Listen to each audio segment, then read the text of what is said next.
Okay, everybody out there in YouTube land, welcome to Game Masters in the Machine. I am your humble host, Matt Yancik, and with each episode of GMs in the Machine, I like to bring you a different Game Master, and together we sit down to construct a one-shot or maybe just an episode out of a series of adventures together. I like to ask questions of the Game Master, find out what the madness to their methods is or are. Well, and I say I'm an English teacher, huh? So at any rate, tonight I'm pretty excited to have a very good friend of mine who I've known for a long time on the program. But first, before we get, of course, to the meat and potatoes of tonight's episode, I did want to thank all of those people out there that have been subscribing. Slowly but surely, I've said this a million times, our subscriptions are going up, and I'm flattered that that's happening. I'm glad that people like the content, they like what I'm creating, and to each and every one of you that has recently subscribed or maybe my first subscribers, thank you very much for that. If you're watching tonight and you want to participate in tonight's episode, please feel free to enter your thoughts into, I guess it's this way, right? Into the chat. I am not the best at answering the chat, usually because I'm paying so much attention to my guest, but I always do look in there and peek around, and I like to hear from the viewers. Um, if you are interested in following us in other ways, I would love it if you checked us out on our other platforms. We do have a Discord, a Facebook page, and the Twitter. I am part of the Twitter. So links to all of those other social media platforms are in the description below. Please do think about liking and subscribing over there. Another great thing that you could do is you can share. You can always share. Like you can like look over at the next person at the table next to you, and like when they get up to go to the bathroom or whatever, you can pick up their phone, log into YouTube, and then like hit the subscribe button on their YouTube account. That's always very helpful, and I appreciate it. But I digress, ladies and gentlemen. Tonight we are here to build a one-shot adventure. Um, and as I have noted in my tweets, we are not going to be talking about a certain subject tonight. My lawyer has advised me not to talk about it and to not have an opinion about it at all. Not at all. As we know, this may spell doom and gloom for the entire industry. I cannot think of anyone. I cannot think of any other platforms, or maybe I should say rule sets out there to use. Where will we go now that? Okay, I'm getting into my opinion again, and I'm getting a message from my lawyer who's telling me not to say anything at all. But having said that, I'm excited to say that we are going to be building in one of my favorite um, rule sets tonight. We're going to be building with a rule set that I think is a great one. It's narrative based.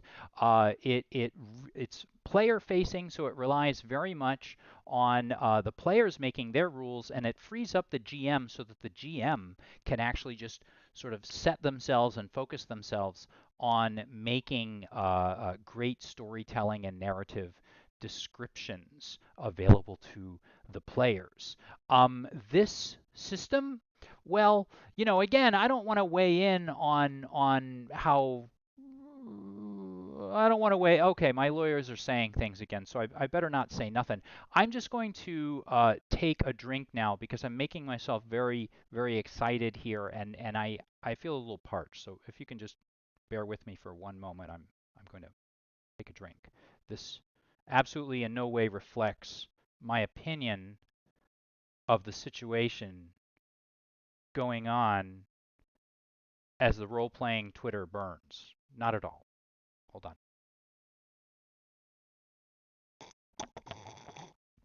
Ah, that was That was refreshing. It's really refreshing. It was refreshing in a way that other drinks are not ordinarily refreshing. I think I'm going to take another refreshing sip. Hold on for just a moment, folks. Bear with me. Bear with me.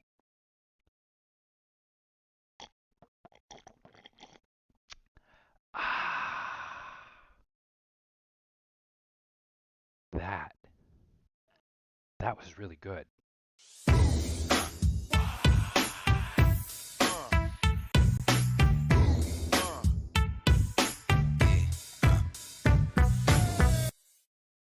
But I digress, folks. Let's let's let's forget about my little skit here. I'm so sorry. My mother is sending me texts again and telling me that I'm spending way too long on a monologue that's obviously not very funny or well thought out, to be frank, at all, or planned or actually like practiced. Any of those things. Tonight I have with me, in honor of New GM Month, a good buddy of mine that I've been playing with him a lot for the last couple years or so, but I have played a few games with him over the years, and I am with Eric Witmer, a good buddy of mine.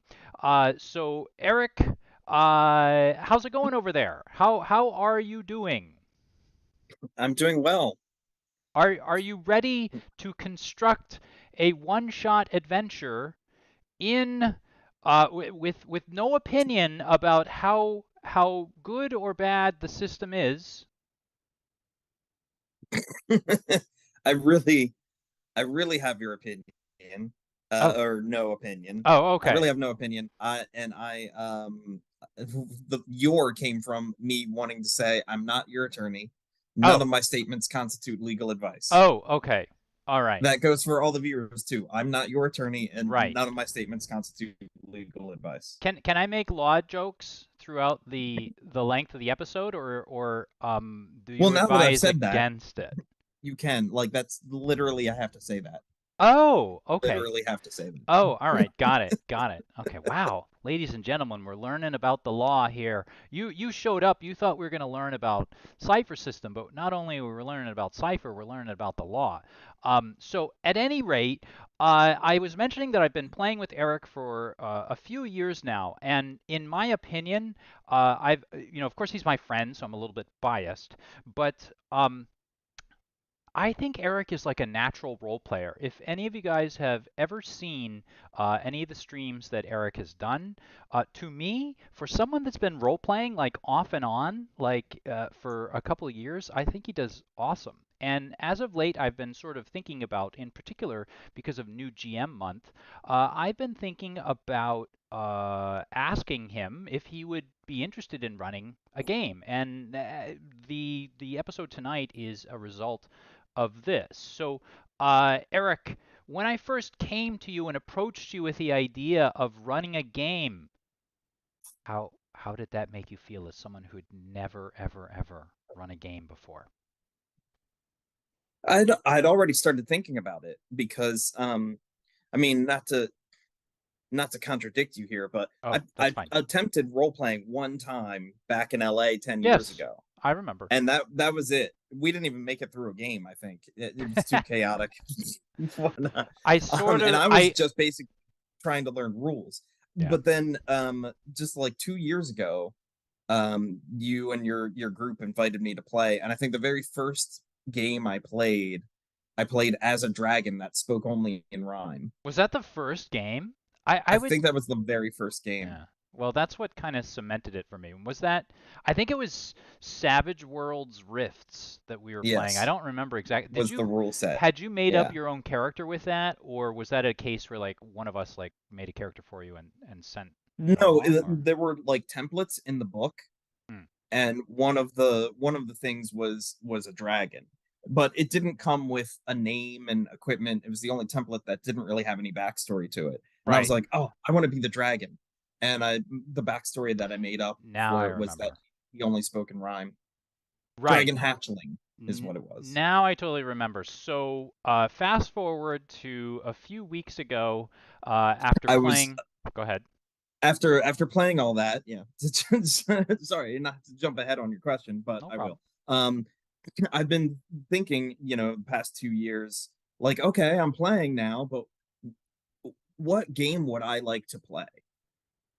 What do I have the most fun doing, and what Mm, are kind of the boring parts of the games? right. And like, if I was going to do it, what would I do? And I started thinking about all the toys that are in the Cypher system that I enjoy playing with, and I wanted to give some players an opportunity to play with the toys that I would want to play with. Which ciphers do I like to pick up and use, and which ones are fun. And so I just started thinking, man, maybe I should GM someday. Yeah. And about a week after that thought occurred to me, you sent me a message saying, "How about you GM someday?" Yeah, well, I wonder if you picked up on vibes from me or something, because I've been kind of thinking about asking you for a while, not because I wanted to Mm, exploit you as a new GM, but because you're my friend. mm. I never exploit anything. I'm only honest, forthright. There's no hidden meaning behind anything that I ever do.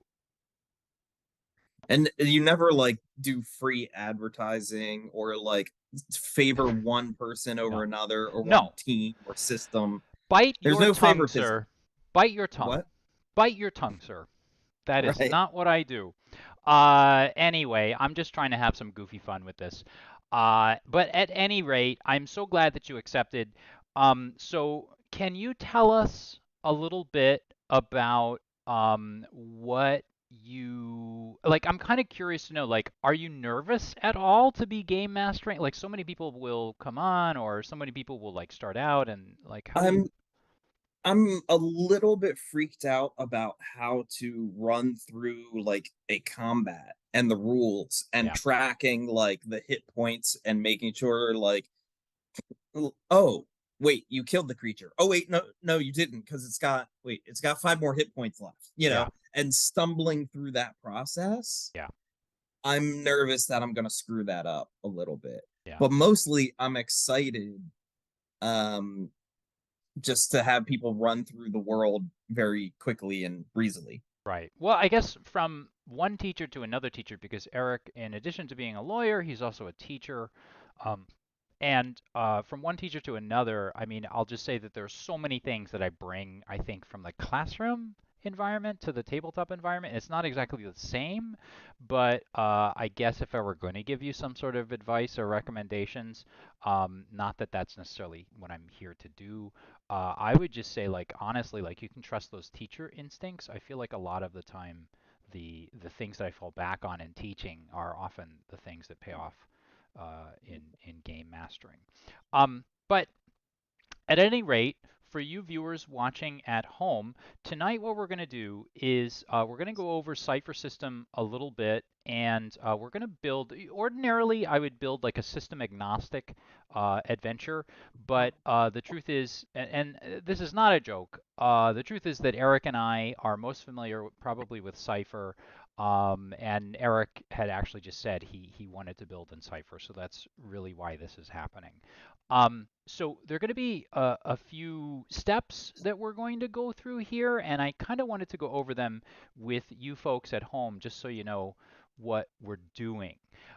So if you take a look there, you can see that we're going to go through a few steps here. We're going to start by talking a little bit about the genre and subgenre that Eric has chosen for tonight. After that, we're going to build, we're going to go on to get a little bit more granular here. And when I say granular, I don't mean truly granular. I just mean more than like an umbrella topic like genre and subgenre. We're going to talk about the setting and the culture that Eric's going to build for, or at least, lay the foundation for his adventure. Then we're going to focus in on the antagonist, and if you notice, I say antagonist there. I do not say villain because sometimes the main characters, the protagonists, are the villains. After the antagonist, we're going to take a look at the setup and how to build like uh, uh, a nice situation so that we can thrust the hook at the players to hook them into the story. And then following those things, we're going to take a look at 3 acts, which we're going to use to build a nice story. Now, I'm not saying that the things that we do tonight are the things that you have to do. This is just one way. We sat down and we kind of talked about the ways that we thought it might be like a easy to build an adventure together and sort of walk people through it. And this is what we thought would work. Um, so Eric, can you tell us a little bit about the genre and what sort of a story, just with a wide swath, uh, describe what you want to do with your adventure? Sure. The genre is fantasy genre, Hmm. which for page reference is on 252 of Oh, the Cypher System book. oh. Um, when you say subgenre, I'm not sure I entirely understand what you mean by subgenre, but it's fantasy. And then the overarching story very quickly is the heroes are on a ship because they've been recruited to come do some monster killing.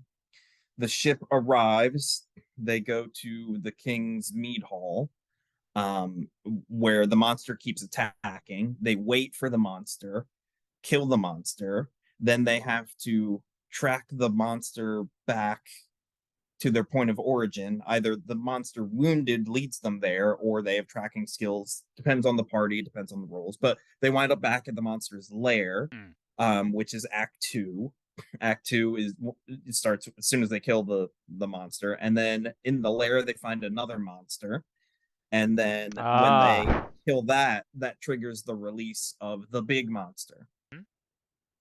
So, wow, Eric, I see you've done some thinking about the steps and the acts and all that. I like that you're thinking about all of that stuff. So we're going to go through that the best we can and see where we go with it. So when I say genre, I'm of course just talking about the particular style of storytelling that you want to tell your role-playing adventure in. But I guess when I say subgenre, I don't necessarily feel that that's required, but sometimes what I like to do is I will mash up like a genre and a subgenre together and get something kind of new, relatively new and interesting. So subgenre is definitely not anything that's required, but I think I find that it adds a little bit of flavor sometimes.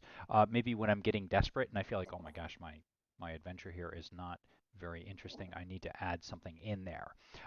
So you were also telling me before the program that you kind of wanted to base this or have this be inspired by a very popular tale of Oh mythical. yes, I mean it's Beowulf. They're acting out Beowulf. I'm stealing. I'm just ripping off Beowulf and making that a role playing game. And you call yourself a lawyer, sir. Well, I. I think the owner of that intellectual property is not going to file a suit because the Beowulf poet is anonymous and dead for 1,000 years, and we didn't even know that Beowulf existed until 1731 when the Robert Cotton Library caught on fire. All right, Mr. Smarty Pants lawyer, coming with all your facts here. Let's like calm down. Let's just start building your adventure. So before we get into that, and maybe as a bit of a preamble to all of this, I thought that it was important that we introduce the basics of Cypher System to the viewers kind of watching at home. And I think Eric might find this as a nice refresher. So what the heck is Cypher System and why was it that Eric chose it and why is it that I use it so much?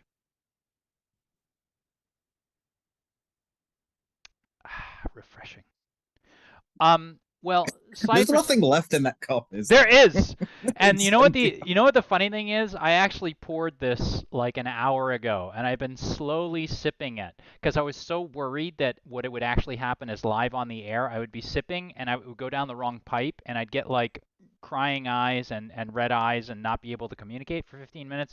So I was, believe it or not, I was practicing my sipping. I was practicing the skit on my own, though not very in a very focused manner. Anyway, what is Cypher System? So I've been using Cypher System for quite a long time, and though there's a lot to it, to me it kind of boils down to four basic elements. So to me, Cypher System is very much narrative focused. So one of the best things for me as a game master is that Cypher System kind of frees me up so that I can think only about storytelling. Everybody is different. But from my perspective, and I think Eric, you would agree, having played a lot of my games, and probably all of my players who've been playing with me, some of them for like, since high school, I'm very narrative focused. I'm not necessarily interested in combat, and there can be a couple games that go by with only one combat in them. That isn't to say that we don't do a lot of rolls, but primarily I'm interested in telling a really good story, and I feel like Cypher System kind of frees me up to do that. The other aspect of that that kind of dovetails into that idea is that Cypher System is very much player facing. So essentially, the players, actually not essentially, literally, the players do all of the rolling. So if a PC is attacking a monster, the PC rolls to make the attack, and then when the monster attacks back the PC rolls to defend, and I am actually my hands are totally free. I am going diceless commando, if you'll allow me to mix a few things in there. I use no dice at any point in the game. Um, the third aspect and the third thing I think about Cypher is it's level based. So just about every single thing in Cypher is based on a level from 0 to 3. And so the players are always rolling a 20-sided die, and on that level, or I'm sorry, did I say 0 to 3? It's 0 to 10. So on that scale of 0 to 10, I, as a game master, rather than rolling dice, I am throwing a difficulty level at the players. So that difficulty level might be a 5. Anytime a difficulty level is chosen, you multiply it by 3. And now this is the part that confuses a lot of people, but I can kind of, I think that maybe by the end of our 2 hours, this is going to make a lot of sense. So you take your difficulty level of 5, you multiply it by 3, and you get something called the target number of 15. The player then has to roll a 15 or above in order to defeat or in order to succeed. And that is why essentially every single item, anything that you pick up, an eyeglasses case or a cup,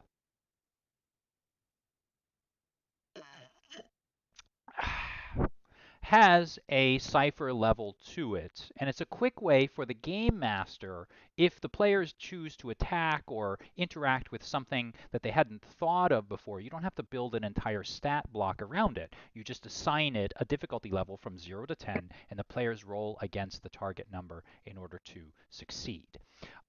Finally, the ciphers themselves, so of the eponymous ciphers of the cipher system, are essentially one-use items, and they can kind of take the many different forms. They can literally be objects within the game that the players pick up. They might be what's known as a subtle cipher. It might be something that kind of like pushes in and affects the narrative of the story.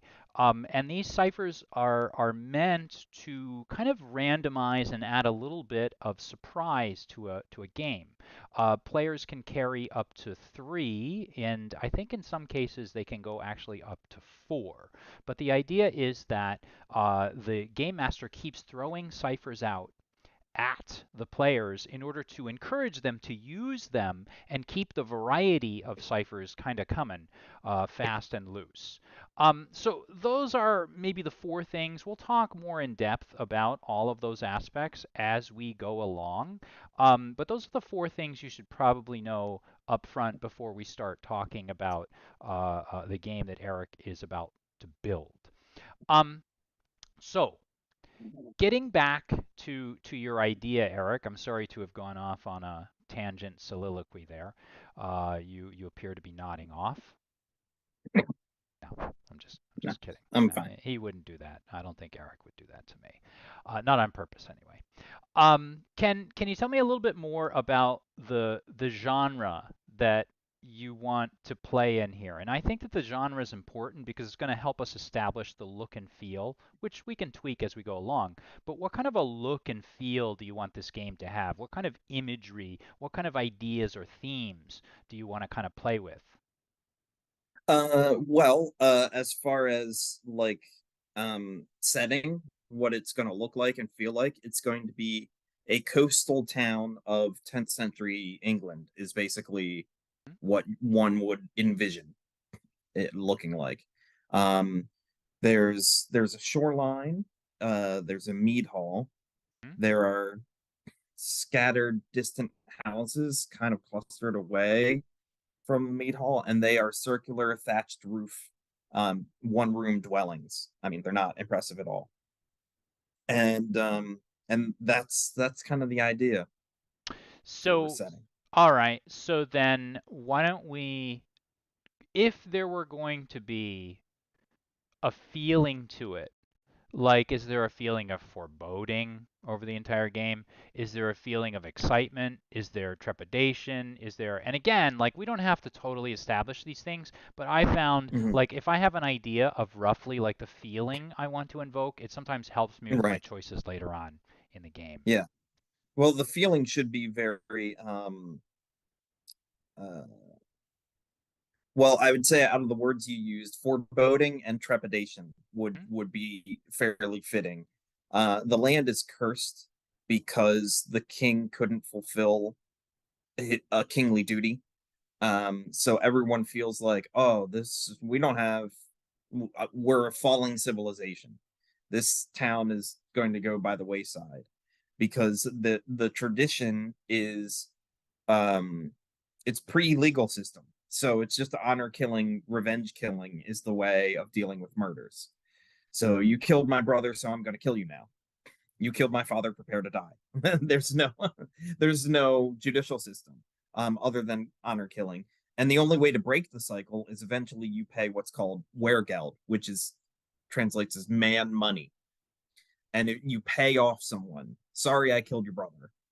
I was drunk. It was a bar fight. I didn't mean to kill him. Here's the money. You pay that off, and then the killing stops. Weregeld stops the killing. But in this case, the king had two sons, and they went out hunting, and the younger son killed the older son, and there's no way to settle that because what's the king gonna do? Kill his younger son? That's all that he has left, and he can't pay Weregeld to cover his son's killing because he'd just be paying it to himself. So this unresolved friction has basically drawn monsters and cursed the town and cursed the throne, and there's no way of fulfilling tradition, so everyone feels cursed, and it's just sort of very defeated kind of Right. feeling to People the are kind of town. resigned to their Yes. sort of miserable lives. Now, you're drawing this, of course, from the story itself, or is some of this Yeah, I from didn't make that up. That's literally from Beowulf. Yeah. how do we know if we don't know who wrote it? Why can't you just claim credit for it? Yeah, that's true. You should I'm actually you should be like, over a yeah, thousand years old. I yeah, wrote it yes, 1,000 years ago, but it's that's my right. story. I Can made I I made it. can I throw the image that you sent up? Yeah, And can we talk a little bit about why you chose it? So sometimes on the program we bring in imagery, or I ask the game masters to bring in imagery that sort of represents what they're looking to like achieve or some aspect of the game itself. And Eric sent me this image. This is a Wookiee. yeah. I don't I'm just kidding. actually. I don't I'm love it. kidding. I just It's all I right. just thought, well, maybe What was it about this image that caught your attention and made you think, you know what, this is the game, or this is part of the game, or this is an aspect yeah. of it? Well, I was thinking of well, I went hunting for illustrations of Grendel, Yeah. and I was like, there have got to be monsters, blah blah, and I couldn't actually find old stuff. I wanted something that was like from the From era. the era. And and I couldn't remember whether there was anything in Cotton Vitellius Right. AXV that was actually an illustration. Turns out there isn't. And then when they finally printed it for the public in 1815, it had no illustrations. So that picture comes from a 1908 release, which isn't even, it's a translation. Yeah. It's not even a translation. Yeah. It's a paraphrase of Beowulf. And they drew that image. And I figured, well, 1908, that's safe enough. There's no copyright on it, but it There we also go. looks off. I mean, it's a terrible image of Grendel, so I don't know. But Well, that was what I was thinking. I was looking as old as I could find. That was the oldest, earliest image of Grendel. I like your idea of finding an image from the time. Yes. Like it's kind of like that Frank Lloyd Wright kind of thing, not on the mountain but of the mountain.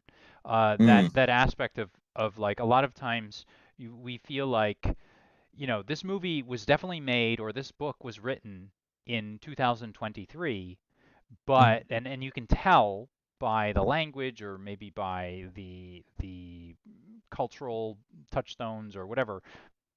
But I find that I'd rather see something that was from something made now that appears to have been from that era, which I think is interesting. And the thing that this image kind of reminds me of, I mean, that sort of foreboding that you were sort of mentioning, and the idea of the essentially the villagers being, you know, essentially just reconciled to the idea that they live in kind of like abject misery, perhaps, or that they're never going to do or get out of this village, Right. maybe. So I do like the way that it kind of like gives me that sort of feeling. Um, Right. so then, with this kind of in mind, do you mind? Can we just maybe try to build Yeah. your to build your setting now? So I'm gonna throw up on. Well, I'm not gonna throw up on anything. I'm gonna put up on the screen. I'm going to put up on the screen just a quick document which Eric and I are sharing here, and this is nothing formal. I hate it when art is kind of like stuck in a box, and creativity are just sort of like made to flow down like a funnel. But these are just some ideas for helping Eric make or create his setting. So, kind of like taking a look at this, Eric, do you know anything? Can you tell us anything about this place where, and I can do all the typing so I can free up your brain to sort of just flow and work. But can you tell us anything about whether this is a village, town, village, I assume, city, what the Yeah, name is, what village. the population is, any affiliations they may have with surrounding areas, and maybe what the reputation is? Sure. Oh, here we go. I just want to send you something really Mm-hmm. quickly. Um, while I'm waiting for that to load. Yeah, I would say the population of the village is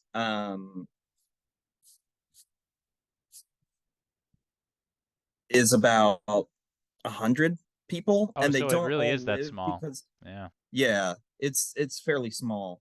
Um, and they don't even all live all that close to the mead hall because there's a lot of agriculture and fishing. So the village boundaries are a lot wider geographically. It's not a dense population, is what I'm saying. Yeah.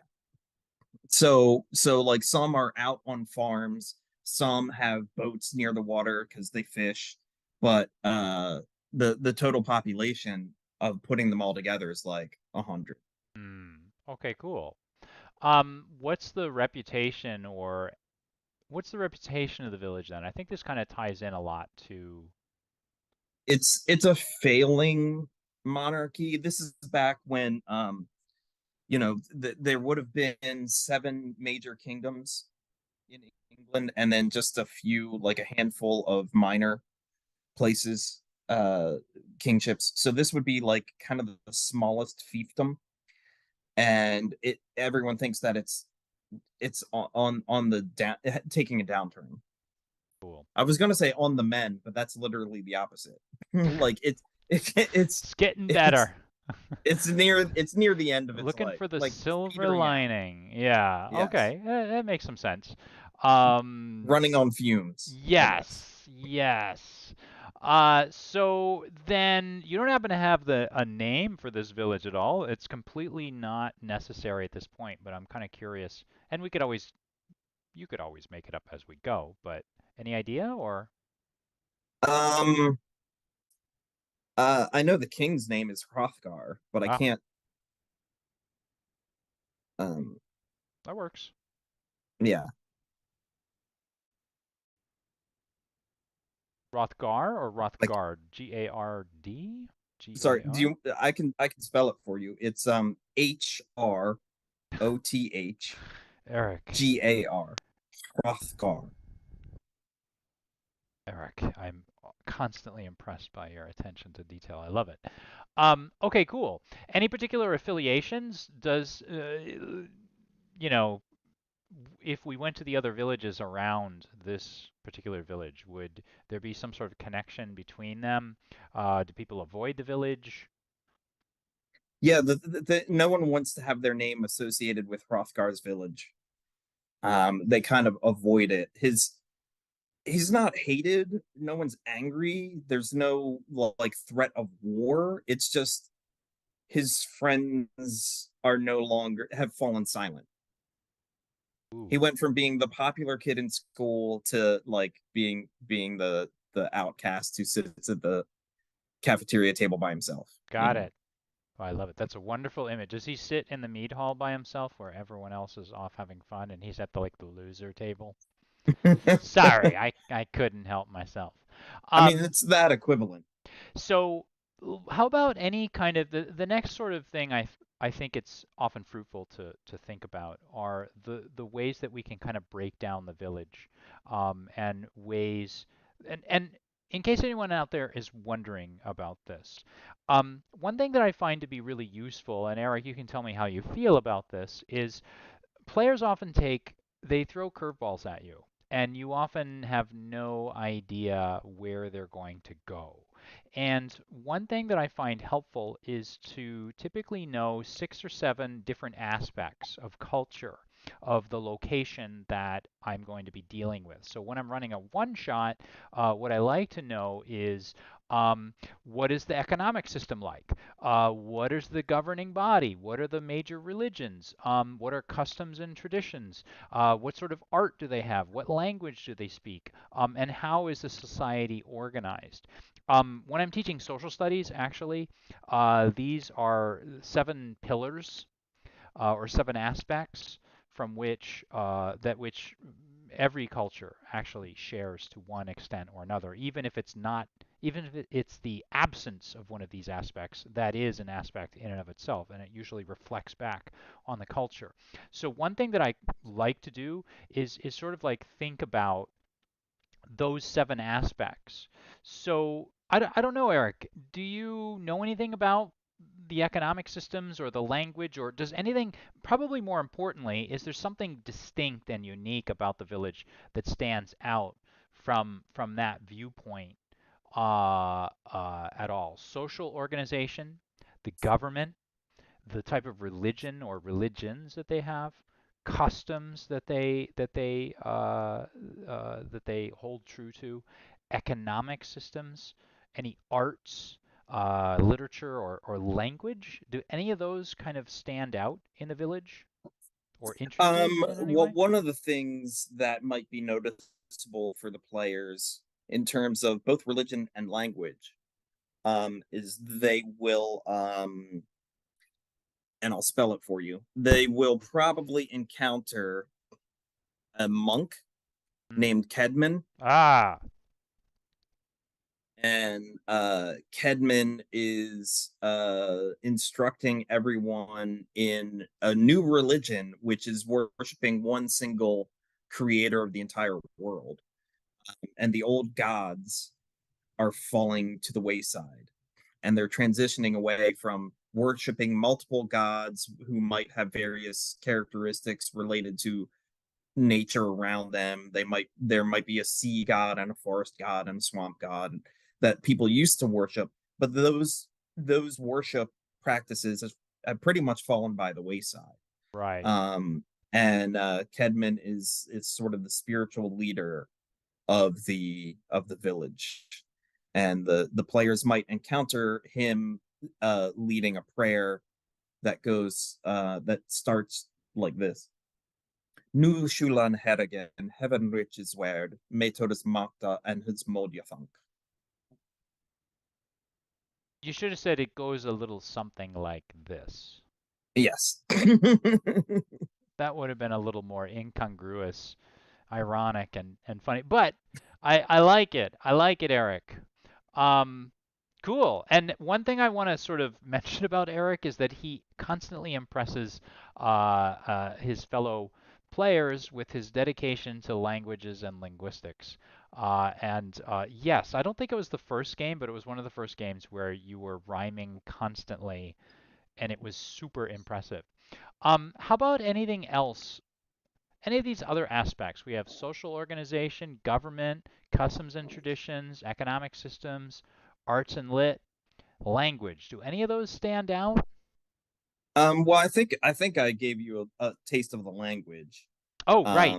as well as religion. But yeah, arts, I would say that there's probably the main art form. When you go into the meat hall, you Yeah. would notice something that's about the width of, or a tapestry that's only about like your face, your head, a human head big, but then it's very long, wraps all the way around the entire mead hall, and it depicts various events and battles.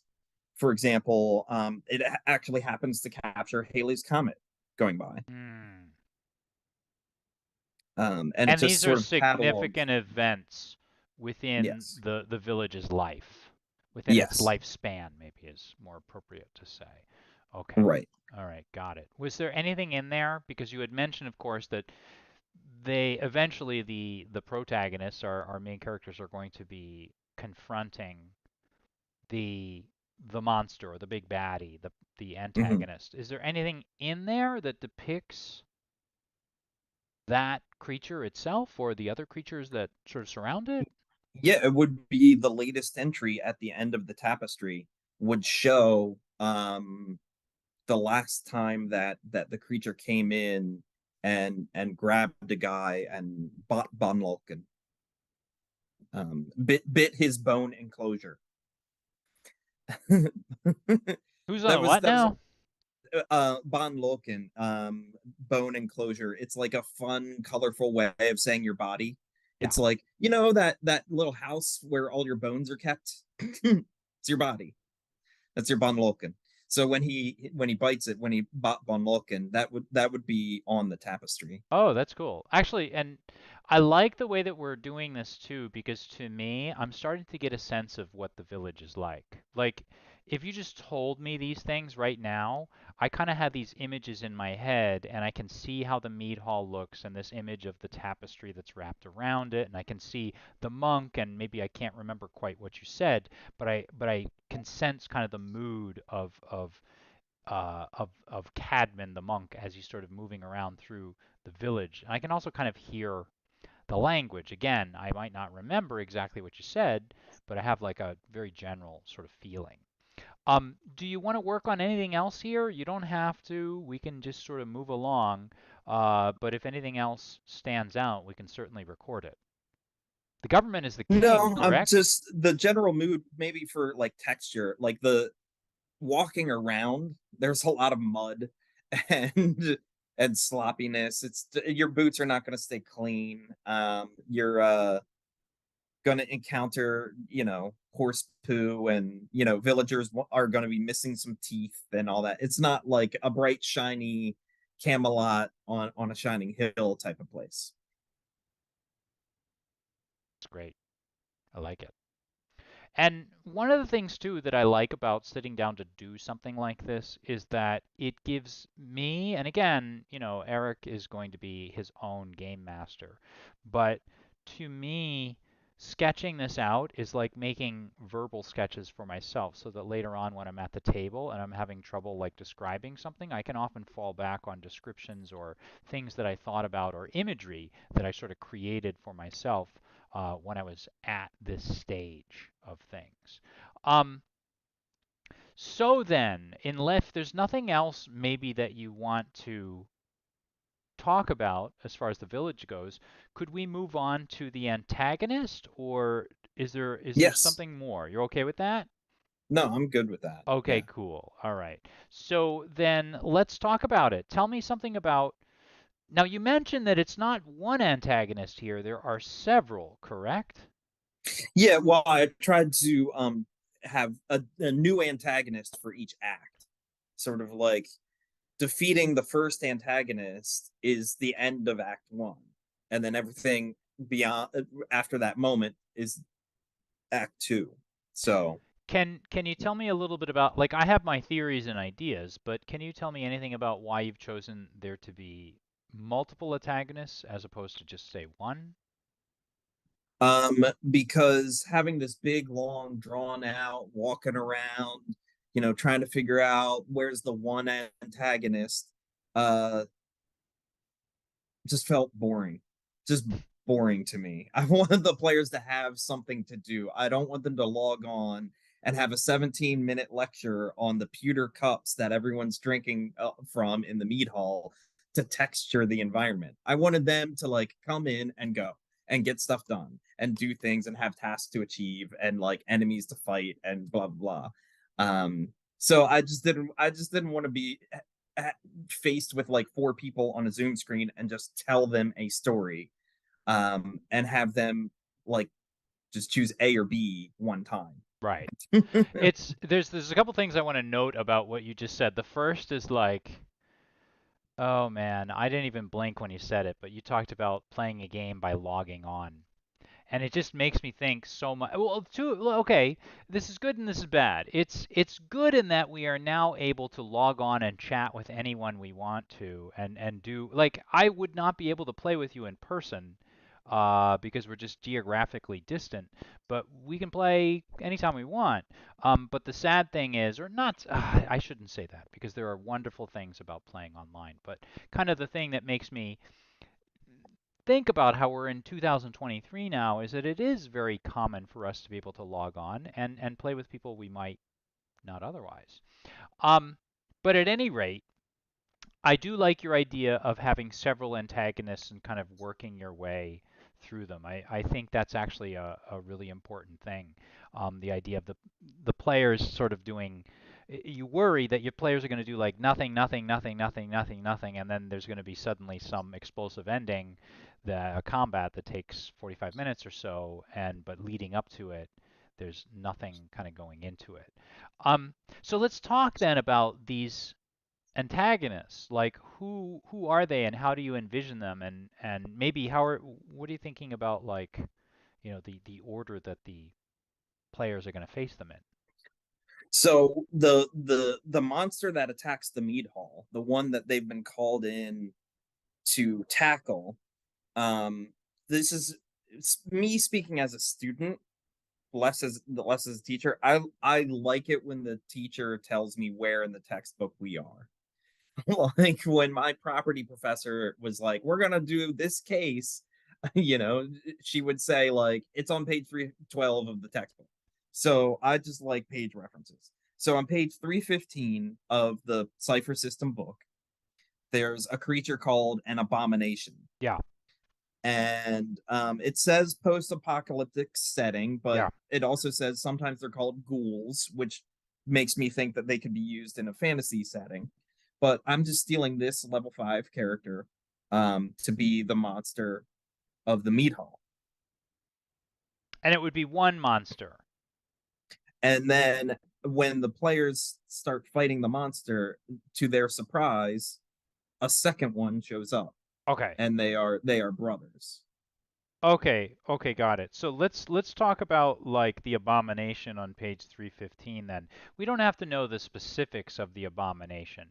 Um, that's not as important to me as why you might have chosen the abomination. Like what was it about what the abomination can do, or what was it about the abomination itself that got you kind of interested in using it? Well, working backwards, I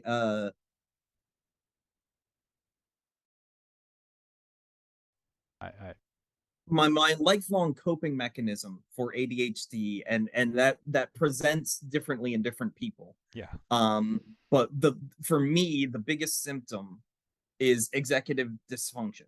I can't make a choice. I can't choose. So for up until I was 38, I didn't know I was dealing with ADHD. I just had yeah, coping mechanisms. yeah. And a lot of people alphabetize their movies. Um, but I also alphabetize them and then watch them in that order because I can't. If I have to pick a movie, which one do I feel like tonight? Then I just stop and I watch nothing. So when it was like, okay, here's a cipher book, and playing a game, boom, I just started going one page at a time through the book, Right. and then the Literally, first character I made was a fighter because it's fighters come first. it's like And when if you I'm going need to a be a lawyer GM, and you go to the phone book in the days when there were one and you look under right? A. You're like, Yes, that's the lawyer for me. right. Yes, and that's how, so I picked fantasy setting because it's the first one in the book. Right. Because if I had to choose, I would stare at the different chapters. Oh, post-apocalyptic, that could be fun. Oh, fantasy could be.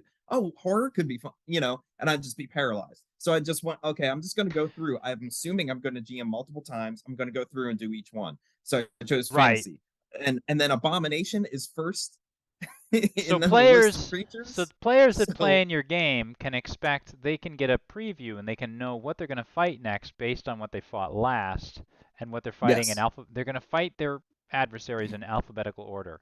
I have to say though, almost, well, you know what's really funny almost. is you say that and okay, I'm willing, I'll give you that. That's your approach. But I think that the abomination and the chimera kind of fit actually to Mhm. be honest.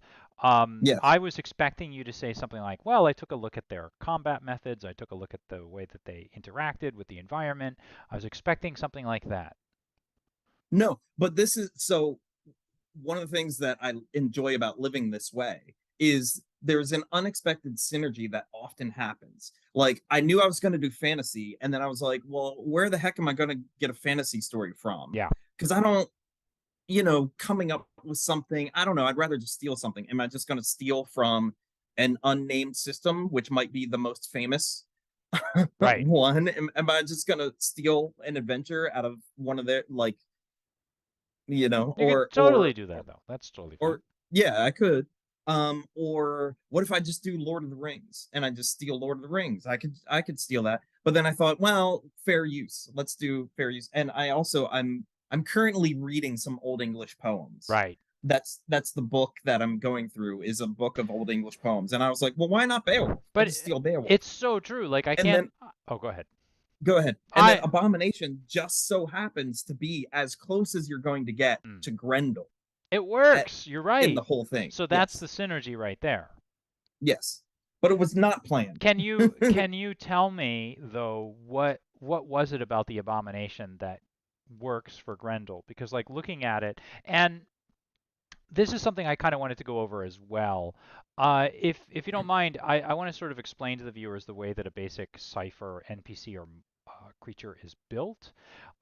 So I had sort of mentioned earlier that everything in the Cypher system has a level from 0 to 10.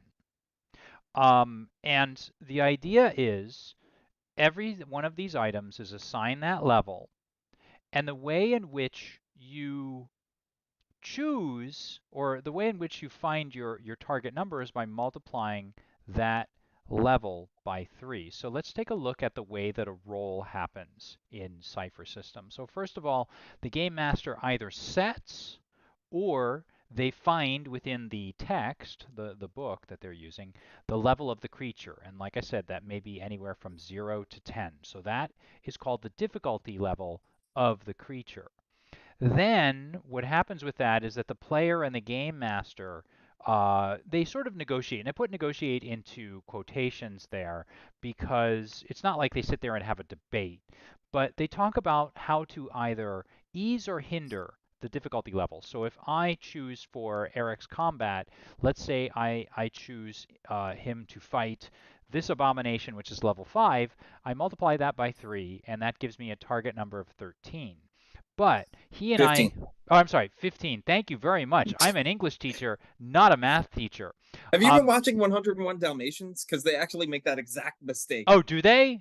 That same mathematical error. Yeah, Oh, three fives is 13. 15, sir. maybe, That's maybe, literally maybe it's dialogue from. because your dog is sneaking into the frame. That's probably what influenced me.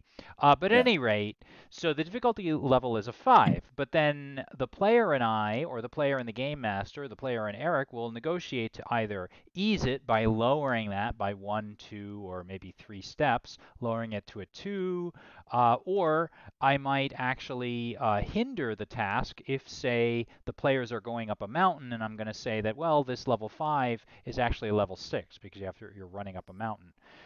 What finally happens after that is that we determine the target number. So if we decide to lower the difficulty level by 1 from a 5 to a 4, then we multiply that by 3. 4 times 3, and I'm going to do this really slowly so I don't screw it up. 4 times 3 is 12. This then becomes our target number. That means that the player must now roll a 12 or above in order to succeed.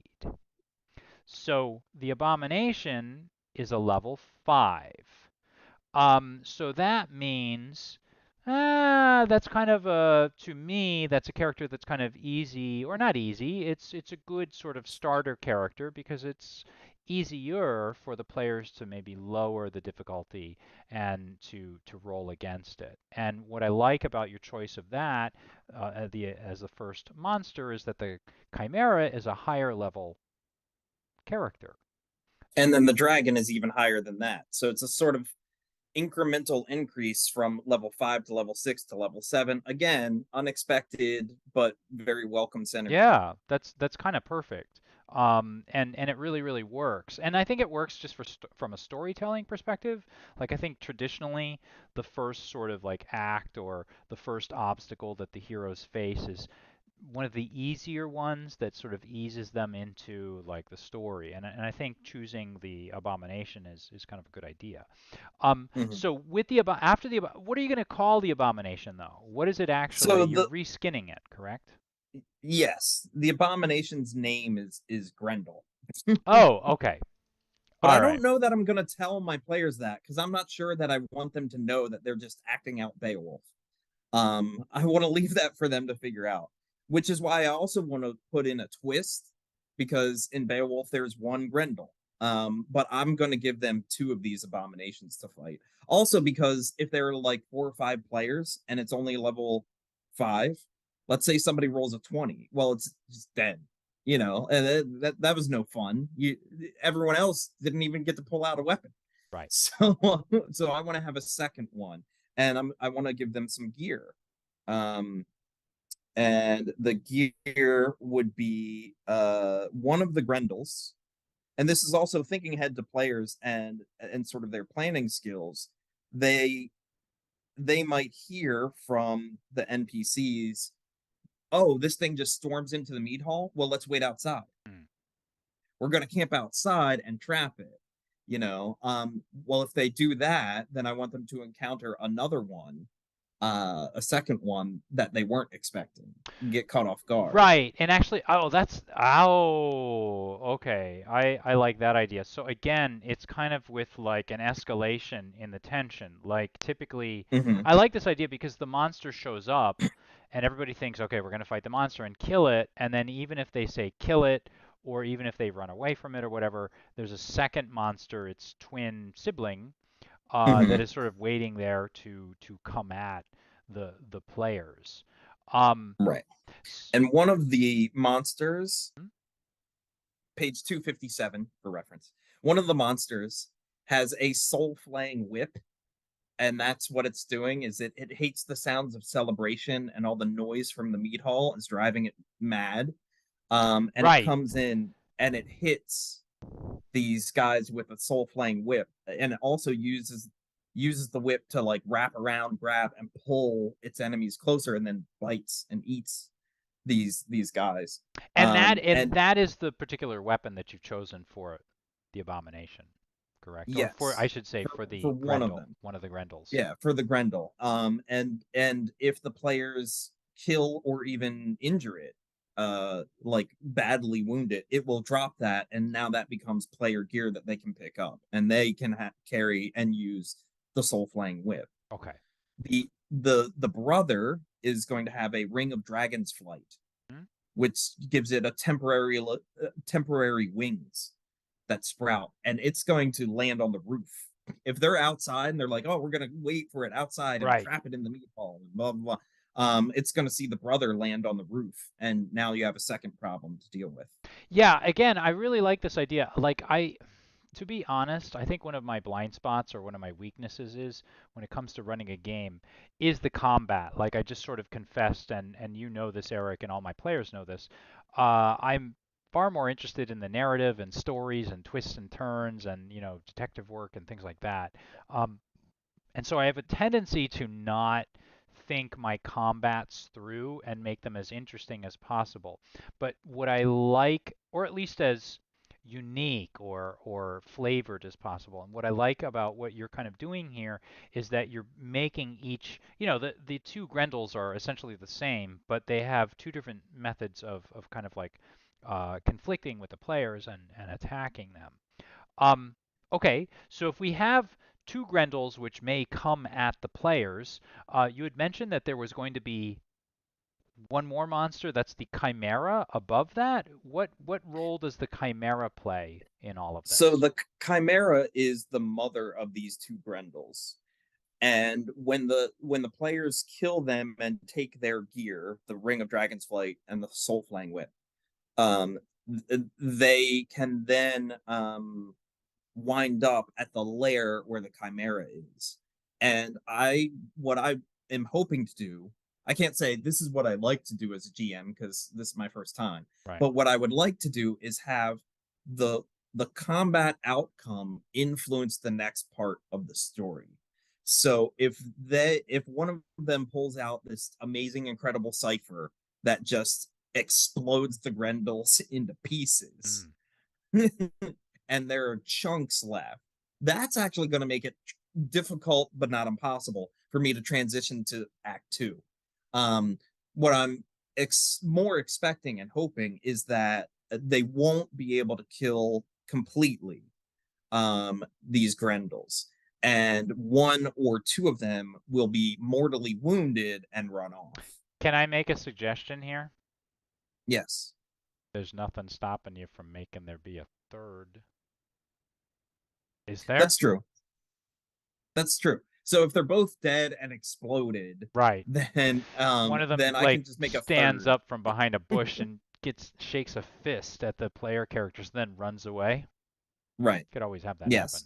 Well, actually, if they kill them both, then I would just go back to following the original storyline of Beowulf, which is, yay, killed the monster, and then all of a sudden a new monster attacks. Mm. Because that's what happens in Beowulf is Grendel's mother comes back the next night and Right. attacks the same people. Right. Right. Whereas in this, I'd like the player's actions to be more driving the story a little bit, Yes. because then they're just sitting around waiting again. Yeah. You know, the way they encountered the first monster is by sitting around waiting. The way they encounter the second monster is sitting around waiting. So I'd like for them to have to follow a wounded monster back Mm. to the lair. Right. And And by track it and doing go through the that, process of it. Right. yeah, by doing that, tracking it, all of that, they're driving the move into Act Two. It's interesting that you say this because the way that I'm kind of listening to you and the way that you're constructing your story is kind of in a way showing me something. that I hadn't really thought about.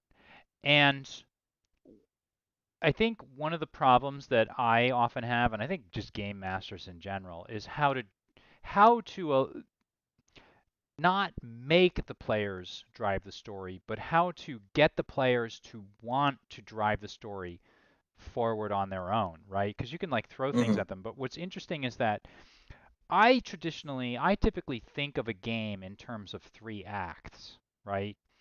But you've kind of thought of it as three conflicts, three creatures, three obstacles that Hmm. are kind of strung together and need to be kind of like overcome each time.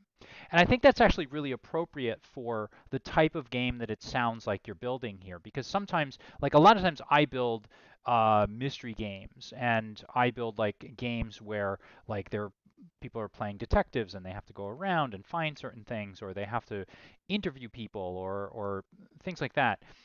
Your game is to me more of that good old fashioned kind of like surmount one obstacle then the other. Kill the first Hmm. monster or two, then kill the next, then kill the next, and they get progressively like bigger and badder like each time. And I think it's really like actually a really good thing that you're kind of thinking it through in these terms, because it creates, to me anyway, as a player in a one shot, it creates some very clear kind of goals for me.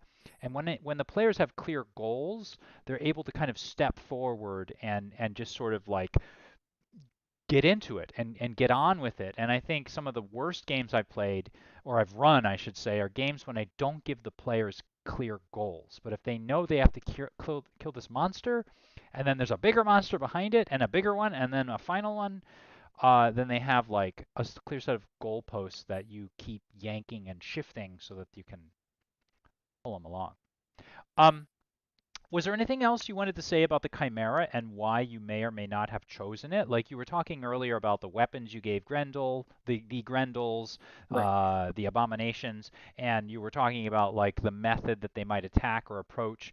Does the mother, this Chimera, have a particular approach to its attack or what it's doing? Um, I mean, honestly, it was next in the book. It was on the next page after Abomination. Yeah, So I was like, yeah, I'm going to use that unless it completely doesn't work it or there's a works. better monster. So then I skimmed through and I looked for other options, Yeah, and I also read the Chimera thing and was thinking like, this is dumb. Maybe it's not. Well, actually, I wasn't thinking that. I was thinking, what if this is dumb for my purposes? Just going to yeah, the next page. What if that doesn't make any sense? And if you look, the next page after that is chronophage, which is like this futuristic time traveling bug. yeah, I skipped it, of course. Like, I'm not going to use that. But actually, like when I read through the Chimera, I was like, oh, this actually works yeah. because, first of all, it looks like the kind of thing that could give birth to an abomination, Yeah, for it one is thing. an abomination. Yeah, in and of itself. Um, and and for another, just like it's a level 6. It hungers for human flesh like the abomination does. It has a lot of cool things to it. That made me think, this is a monster. I don't even have to change very much. This Right. could just be this could be Grendel's mother. It works great for that purpose. And I looked to see if there was anything more suitable, and there wasn't. And I just thought, yeah, this is perfect. It's one level higher. It's got a lot of the same characteristics. It's very monstery, monstrous. Yeah. And here's the thing, like you've kind of stumbled upon something that is typically done, and just so you know, Eric, I've thrown up a page 316 with a chimera on it. Um, the idea here is that have you ever heard of, and I apologize if I'm talking down to you, but part of my job too is to ask sometimes very simple questions. Do you know what like reskinning an item is?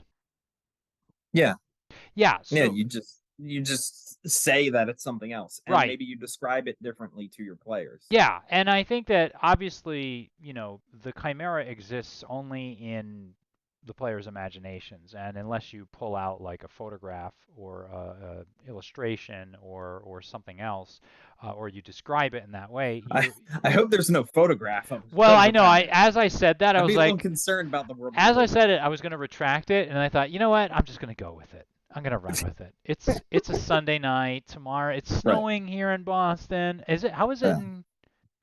How is it where you are? No, I just thought it was an opportune moment for a joke. But Oh, anyway. excellent. Okay, I love it. So at any rate, I mean, I think the idea of using what I like to do is, and I actually do this all the time. And again, I'm not trying to make this an advertisement for Monte Cook Games, but I'm just trying to sort of say, well, or for the Cypher System, I'm just trying to say, as a game master, what I appreciate about the idea of playing like a Cypher game is the idea that all I have to do is I grab a monster and I choose a level. And if you guys look at the anatomy of this page, what you essentially see is a level at the top, which is level 6, and in parentheses you see 18. So that means that the players have to roll an 18 or above in order to defeat it.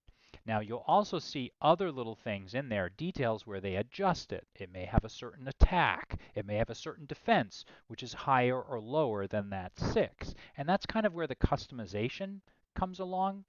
And the idea here as well is that let's say the players decide to go after some other monster that they suddenly pops into their imagination and I have no idea what they're talking about. If I want to make up a monster on the fly, all I have to remember is a number between 1 and 10, and I assign it that number, and then I tweak the claw attack, or I tweak, intellect defense against intellect attacks from the players, and I tweak it up or down depending on what I want to do. So again, my mind is very much freed up to simply enjoy and have fun, like telling the best story that I can. Um, so the Chimera is Grendel's mother. One thing to remember also about this is that you can also pick, one great thing and a unique thing doesn't have to be the combat that it like inflicts, like the damage that it does. It could also Mm, be the motivation of the NPC or the creature. And in this case, it's Grendel's, it's a mom and you kill the yeah. children, the mom's going to be angry, and that's kind of it. Like, and it opens up like Yeah. the idea that perhaps, um, the idea that perhaps like it's now not thinking straight, and it's not gonna stop attacking until you're dead, or the players are not you, literally the game master, until Right. like the player characters are dead or the chimera itself is dead. Right. Um, yeah, and Magnum Pi. First of all, I just want to say I've always wanted to tell you I love your handle. But yes, I do think that Cypher System makes great use of just simple like levels. It makes it so easy. Like basically, there's a core level that every monster has, or creature, or NPC, or object, or whatever, and then you can tweak it based around that. So if the players run into a cave where I didn't know they were going to go and I want to make up a monster, all I really have to do is I can devote my mind. I think of two or three numbers, like the level it's at, the level of its attack, the level of its defense, and then the real thing that I think about is what does that monster look like. Um, so if you have two Grendels, possibly three, you have the mother, and now you say that you want to have, of course, your dragon. How is the Is it literally a dragon that you pulled out here out of the? It's literally a dragon. Okay. What is the Yeah. dragon's role in the game then, Eric? Um Or in the the narrative, I should say. the dragon is, and this is something that goes all the way back to that time when I played a dragon when we were gaming. And it's also in the Cypher rulebook. Um about dragons is part of the magical powers that some dragons have, but not Hmm. all, is that they can disguise themselves in human form. And the dragon is actually the father of Oh, the Grendels. there we go. So it's a nuclear family. Yes. Or as George Bush would say, it's a nuclear. I think he is Right. the one that's a nuclear. And this dragon changed shape into a human, was trying to navigate the world as a human, um, and encountered this chimera, which was also similarly morphed Hmm. into almost human, but didn't look quite right because they don't have the same level of magic skill as dragons. And they had these children together, and the children always looked like abominations. They have no human form. And the dragon lived a Tiresias life. Um, Tiresias was this old man in Greek mythology who accidentally got turned into a woman for 10 years. And then after 10 years of being married and having kids as a woman, got turned back into a man. Um, Can I push back on that? Is it a okay. Tiresias life or is it a Tiresian life? Oh, okay. See, I'm Is pushing it back thug on. life or is it thug's life? Oh, did you say thug life or did you say thug's life? Hold on, Eric, please. Hold on. That is the magic. Those are the magic words. That's the word of the day. Like you hear me. Yes. Thug life is the magic word for today. But at any rate, I digress and I take us to areas of of silliness that I hadn't. Well, okay, I'll be honest. I had perfectly intended us to take us to silly areas.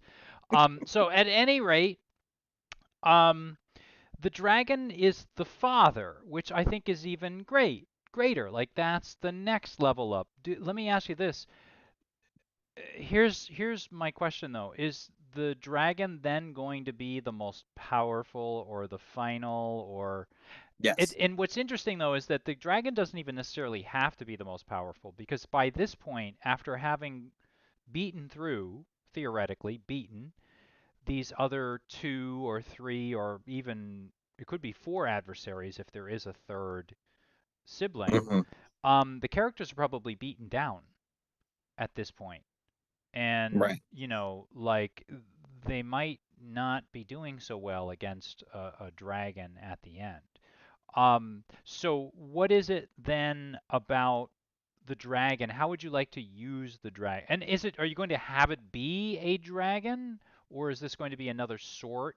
Is it literally a man that morphs into a dragon, as you were kind of saying before, or Yeah, well, it's a dragon that morphed into a okay, man sorry. and spent life with amnesia, thinking he was actually a man, but Yeah, his true form is a dragon, and just forgot that he had been casting magic.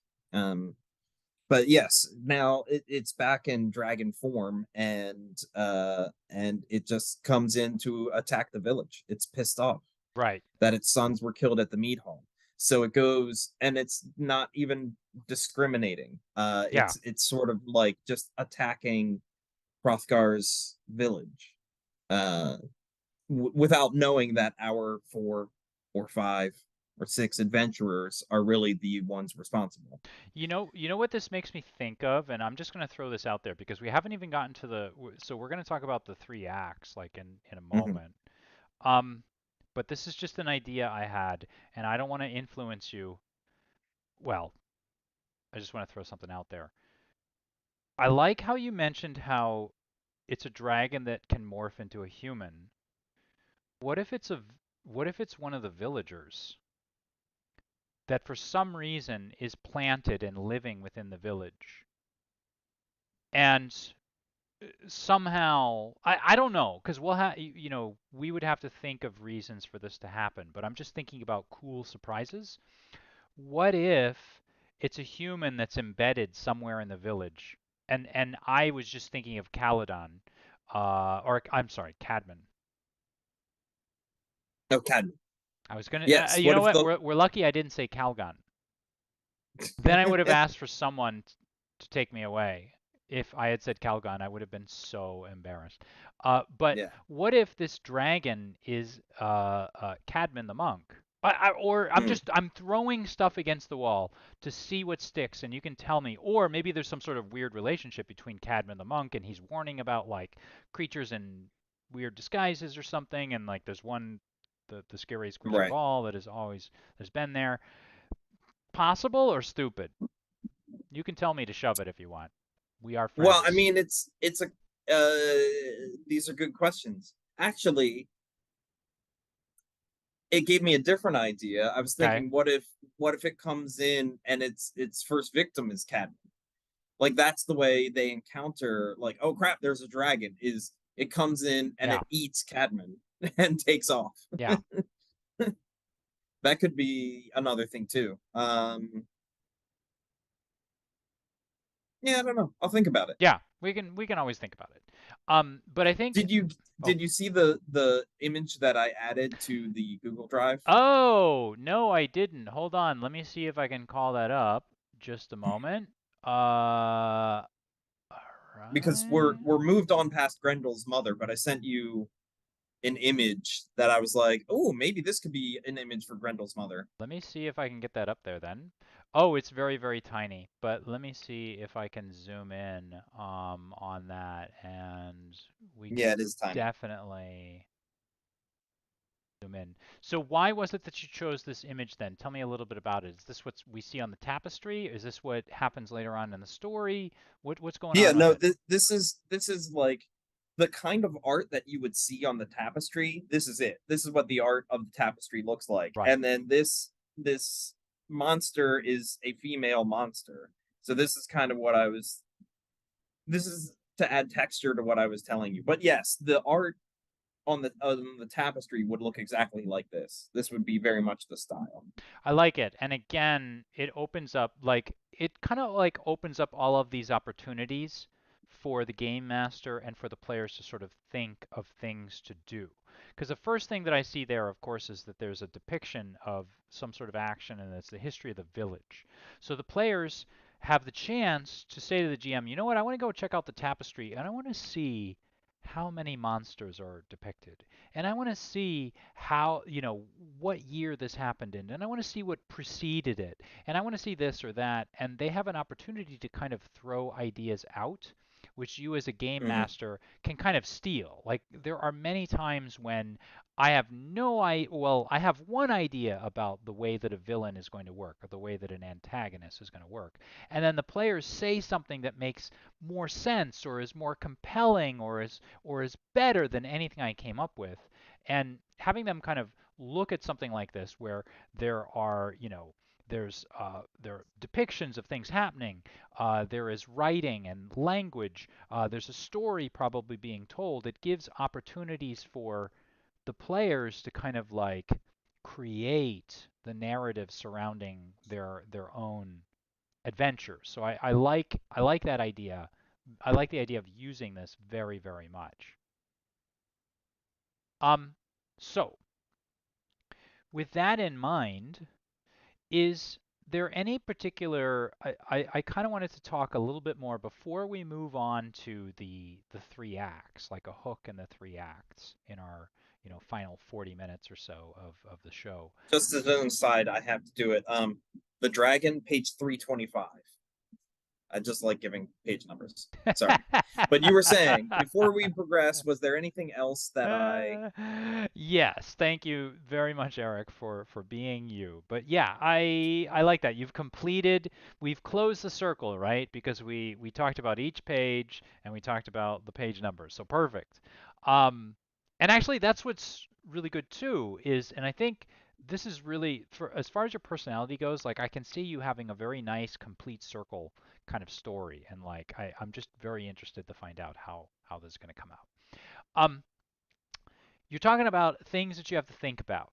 And I think one important thing so that we can kind of like get the ball rolling with the story and show the reflection of what's going on within the village is the motivation of the antagonist or antagonists. So you've kind of set up this Grendel family. I'll just call it a Grendel family. You've got two, possibly three siblings. a mother and a father. Okay, one of them, or maybe a few of them, or maybe the other. Oh, maybe the other sibling is the one that's disguised.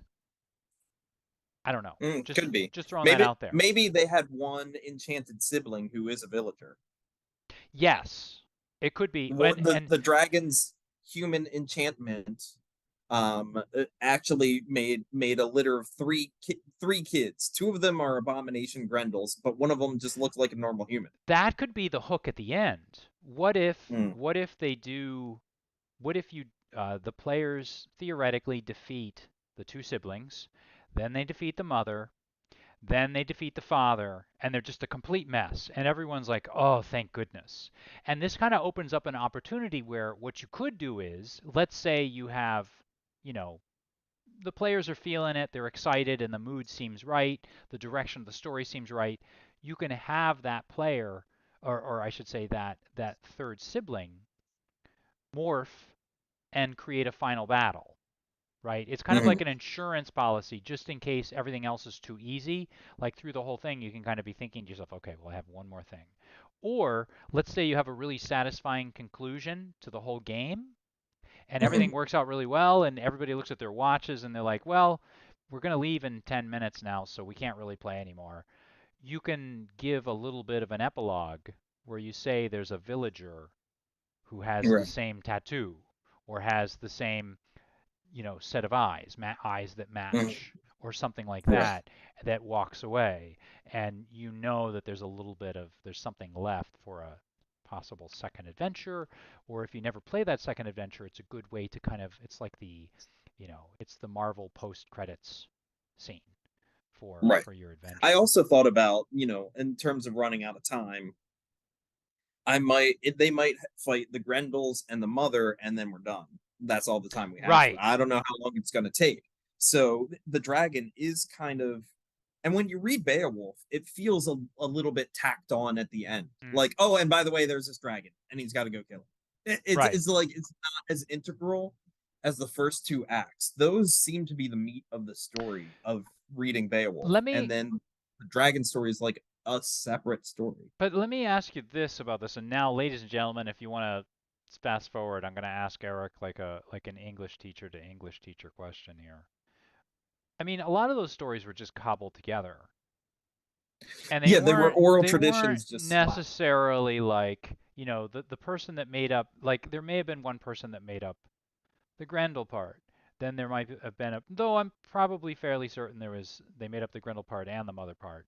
But like when Right. things were put on and tagged, tacked together, they were often tacked together, like Shakespeare. His plays were not in 5 acts necessarily. That was something that was done by like later on by people that were just sort of like trying to make them fit and conform to like certain running times and all of that stuff.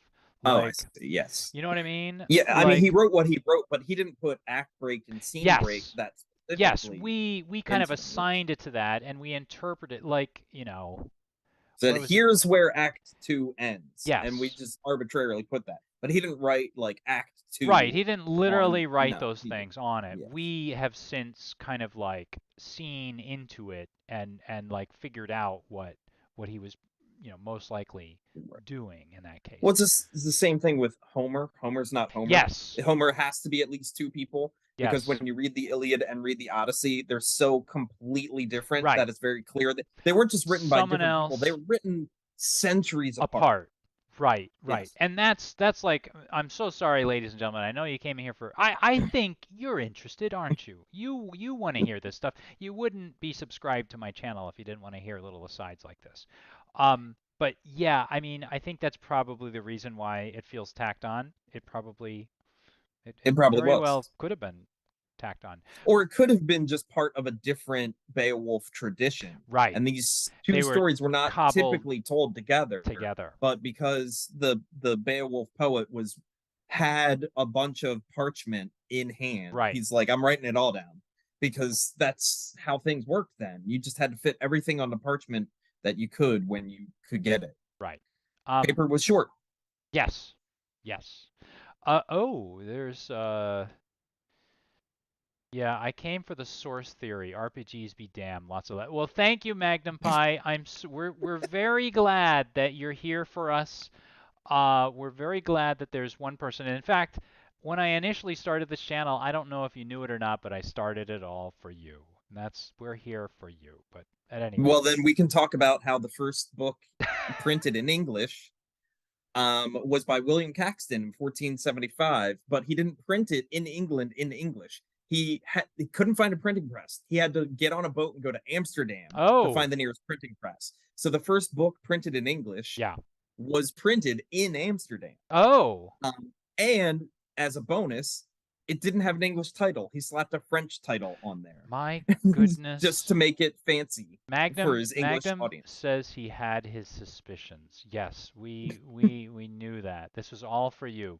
But you come for the GM theory, you stay for us talking about For literary history. literary history, which may or may not be partially fragmentarily true because, we have to review every time we teach it, and sometimes we mash our facts together. Any rate, here's what I wanted to get to. Did I just Motivation. mash something together? Did you just what? Probably. Did I just mash facts together? No, I'm kidding because I'm talking about myself. I What might I'm have. what I'm doing is, yeah, you may or may not have. What's the motivation of these characters? This is what I wanted to get to So before we kind of close yeah. things up with a three-act structure here. What's the motivation of these three levels of the story? Like, are they hunting for a particular reason? Does this go all the way Oh. back to the king and the story about the two sons and all of that stuff, or Yeah, I mean, I would assume that the players are going to kind of pick motivations for themselves. And maybe one of them is like, I'm a glory seeker, and another one is like, I'm a treasure hunter, and someone is just like, I just hate them damn monsters and want to kill them all. right? So I But don't want I'm monsters. I'm talking about the motivation of the antagonists. Oh, okay. Why are they doing what they do? So that when there's a moment, because there always is something like this, a player character will stop and want to know, why are they doing this? I'm Mm, going to read its mind, or I'm going to look at its backstory or its back history. You hmm as a GM, or at least I, sometimes I make it up, well, much of the time I make it up on the fly.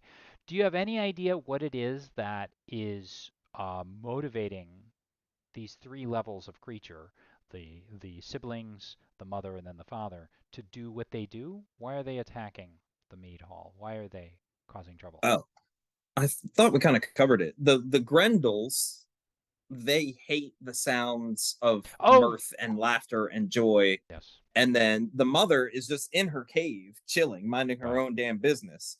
And the dragon is in his stony mountain yes, top, minding his own business. It's just the Grendels are bothered by the the noise from the noise. mead hall. And I mean, I guess No, I like that. I mean, that's staying very the traditional. Go ahead. yeah. But what you've done, and you brought up a good question, a bit of texture that I should mention is this is a land where magic is diminishing, and there are fewer and fewer magical creatures born all the time. It's sort of like if you think about modern times, creatures with shrinking habitats, enclosures, like not enclosures, the zone in which a tiger wanders can be like 300 square miles, but that's getting smaller, getting enclosed. Yeah. That's where that's getting smaller and smaller. Their habitats are shrinking. There are more elephants attacking Yes. people in India because the Indian elephant has shrinking habitat. Right. And it's just sort it's kind of that feeling to it. Like Grendel's mother was in her cave minding her own business, and she would come out and grab fish or go hunting for wild creatures, Mm-hmm. but it's more and more. Every time she leaves the cave, she sees another damn human. Can't Right. avoid them. Well then, okay. Oh, now see, I like this. Again, I think people that have played in my games know that I like gray areas. I don't like things to be too black and white. Um, are we going to be treating the Grendels, the mother, the father, as mustache twirling villains, or are we going to be having some sympathy for them? Or maybe I should say like orcs or trolls, the way that people kill trolls left and right. Right. Is that the way that you were thinking about treating them, or did you want to say something or create something, a scenario or a situation in which there's a legit reason why the sounds of the mead hall? Is there some sort of I don't know why. I'm going to throw this out. Is there some sort of magical singing that grates on them because they're some of the last magical creatures in the land? Are they attracted to humans for some reason for their because they're soft on the outside, crunchy on the inside? What reason, if any, beyond just straight they hate the Well, noise, is there? you just hit reminded me of a tweet that I saw from a dad who was like, I tried role playing with my 4 daughters, and I had this pack of wolves attack them, Oh, right. thinking that they would kill these wolves, and they instead used charmed animal and befriended the wolves, and now have an army of I wolves. And saw this is why this. girls are going to take over the world, is Yes. because I they think I made saw this tweet. alliances rather than enemies. Yeah. And when you're speaking like that, I'm like, well, actually, if you're gonna get into the motivations and all that, and you say the players will want to Yeah. know, I'm just gonna have the players drive that part of the narrative. If they decide to talk to these Grendels Right. and negotiate with them, they could wind up inventing the first earplugs in history. Right. For Having the all of the Grendels villagers.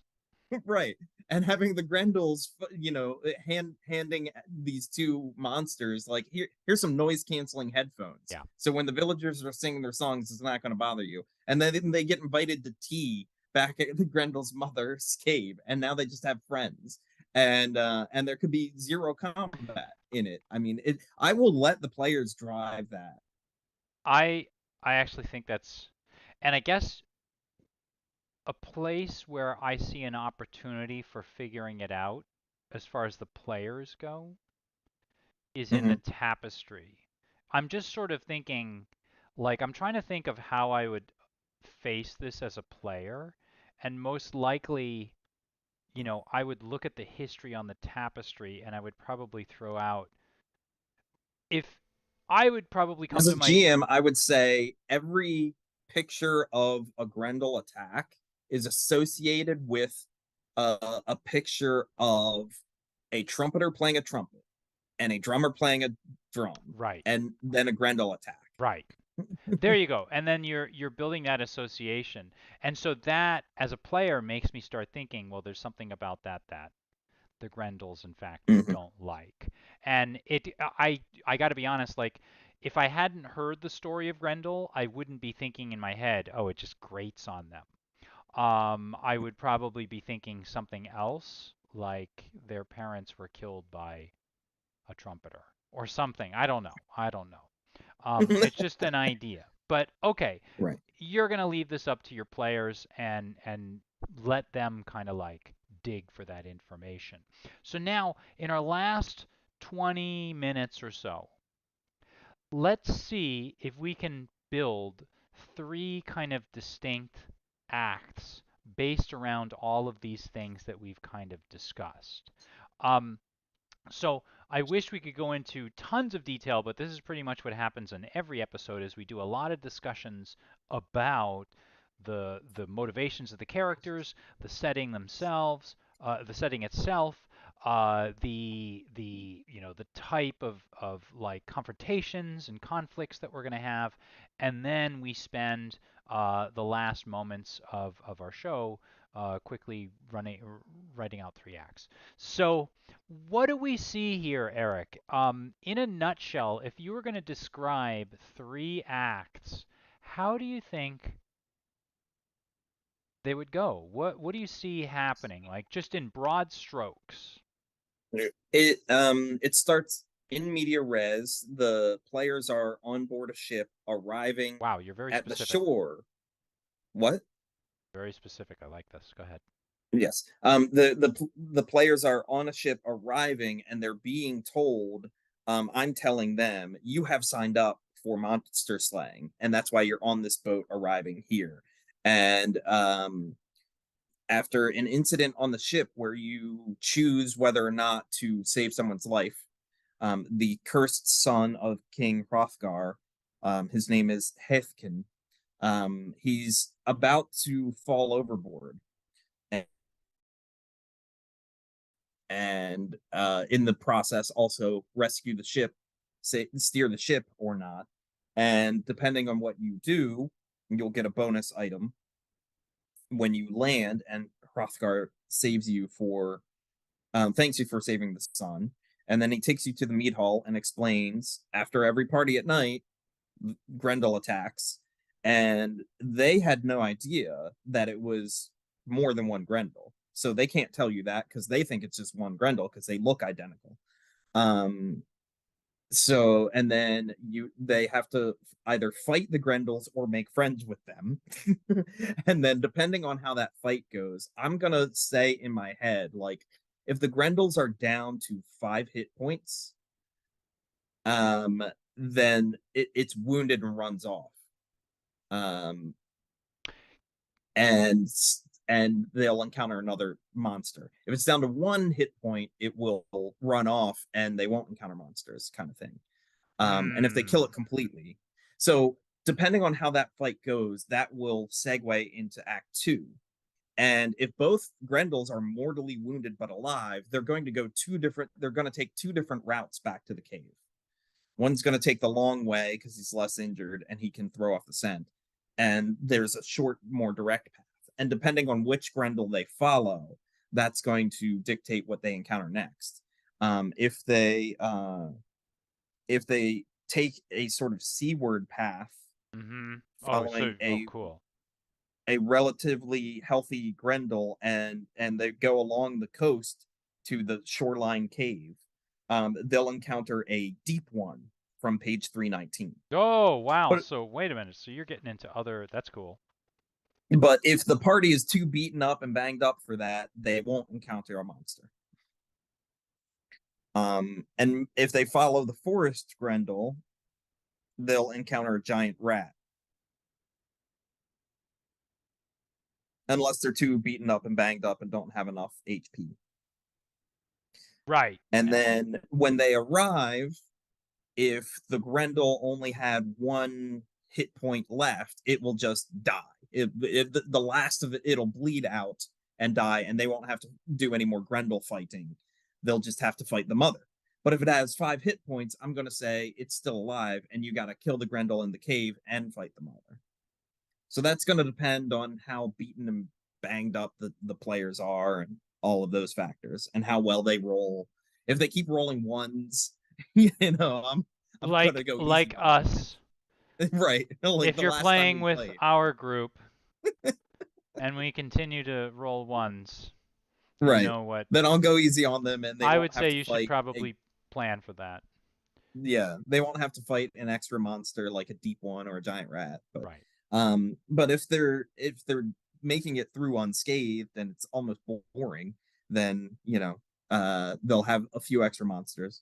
And then the transit I'm going to say, like, when you kill the chimera, it falls to the ground By Chimera, with you mean Grendel's mother. Grendel's mother. Got When it. you kill Grendel's mother, it falls to the ground and you're expecting it to hit with a thud, but it doesn't. It hits with an earthquake almost, like the more weight than could possibly be correct, because magic is leaving its body and it's hitting and making a dent in the earth, and that magic creates shock waves outward, which awakens the dragon, its mate. Oh. The dragon feels the death of its mate Right. in that moment, and that triggers Act 3, where the dragon comes out and starts attacking the village that is closest to the cave. And then now you have a new problem with a new monster, and the village is begging you to save them. And you have to figure out how to find the dragon. And now the dragon is in the cave. Is that correct? Or Yeah, the dragon is in and out of its lair, and it swoops in and grabs someone takes that back to its lair and eats them. So you have okay. to track the so So it's like each act actually has two scenes. Scene one, act one is on the ship getting to shore. And then scene two of act one is fighting the Grendels.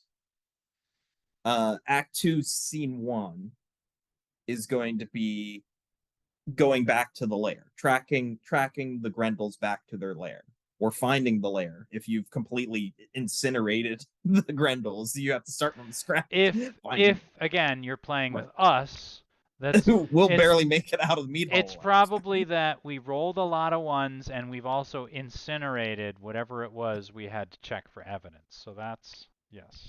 Right. Um, and then Act Two, Scene Two is the Grendel's mother fight, and Right. then Act Three, Scene One is introducing the dragon, tracking the dragon down. Scene Two is fighting the dragon, and Ooh, I'm okay. going to have a character in the village who knows where the dragon lives. He happens to be the So only the dragon's person. not necessarily in the cave, right?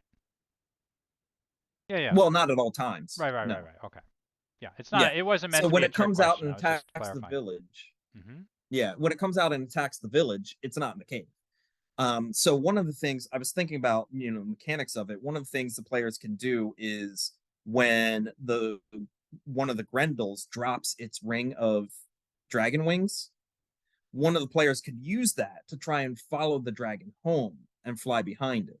That's the But if now they, those are the ciphers or the equipment that you were talking about. Is that correct? yes, Okay. and that uh is just for reference on page 257. Thank you, Eric. So the Ring of Dragon's Flight on page 257, the players could use that to try and figure out where the dragon and follow it. But if they fail to do that or fail to think of that, they're going to have to ask around in the village. And there will be one person, and this is, I'm not the first person to steal this. J.R.R. Tolkien read Is and a thief.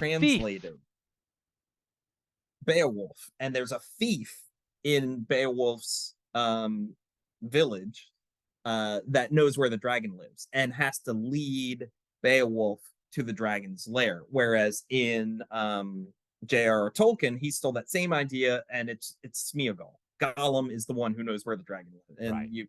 you follow Smeagol into Mordor. Yes. Um, so it's just he totally ripped off Beowulf, just stole that whole character, and I'm Oh, going to do the same. yes. Well, I would say that if it's okay for J.R.R. Tolkien, I would say that it is a-okay for us in the privacy of our streamed games for less than 400 subscribers, only 5 to 10 of which Right, watch my stuff, but that's okay. right, Not trying to give anyone a guilt trip, but you may want to think about liking and subscribing. Okay. right. Anyway, So yeah, so that's those are the three acts. I'm thinking the third act will end with the dragon. I Um, I think it's a very logically built adventure. Um, how do you feel about it? Kind of looking back on it. I like the fact that already in your head you're thinking about your scenes, and I kind of noticed that as you were actually describing to me what you thought you would do. I felt like you had made a really nice kind of like flow as far as the scenes go. Um, I think one what so what do you think before I say more about why I like it, but what do you think about I what you've got? I feel pretty comfortable with it. I don't know, like I do feel like a plagiarist because I'm just ripping off classic literature. It's just Beowulf, Get used to but it. yeah, but I don't know how long it would take me to come up with all original ideas. Plus, like I studied this stuff. I read old English. Like that's got to Yeah. be useful for something. Yeah. I got to make that bring it into play for this hobby. Right. Right, right. Um, so then is there anything that if you feel and I actually think this is I think that this is a good simple arc, and I don't mean simple in a negative fashion. I think Right. it's very clear. And one thing kind of to remember and that I always forget is that when you're playing a one shot, like say at a convention or at a game store or with a group of people you've never played before, um, it's very and this seems like a no-brainer, but I make this mistake every single time. It's very difficult, or it's very easy to forget that you need to find some sort of clear motivation for the players to run their Mhm. characters with. And not so, I've been playing for 35 years and I've been running obviously predominantly for friends. And I know my friends pretty well. And the new friends that I make as I play with them, I typically will know three or four people in the group, and then there might be one new person. So I'm just really worried about these three or four people, and this new person is kind of like getting their footing and things like that. So I don't have to worry. But when you go to a convention or you're at a game shop, uh, typically when I go, I'm running for people I've never met before. And if I have kind of like nebulous or fuzzy motivations, if I fall back on my old idea of we're going to investigate and I don't come up with very clearly established goals, it makes it Mhm. hard for them.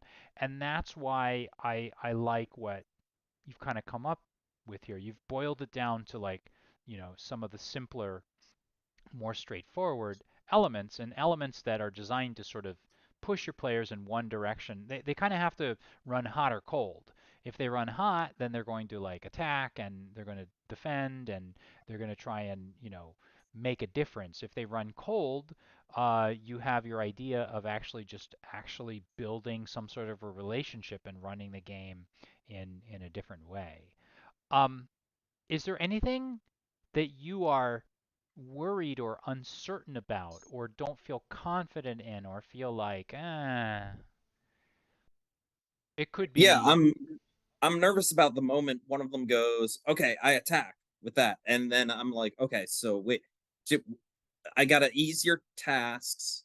So now, okay, yeah, so if he rolls a 12 or higher, he kills it. No, he doesn't kill it, but it's a hit, and yeah, then rolls for damage, and that the whole process of running through the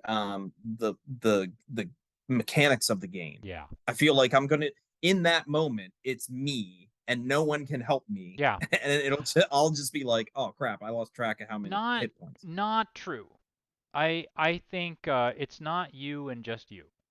One thing that I often do, like the thing is, maybe this is because I practice this every single day of my life, but well, 5 days out of the week. So I've been teaching for forever, like 20 something years.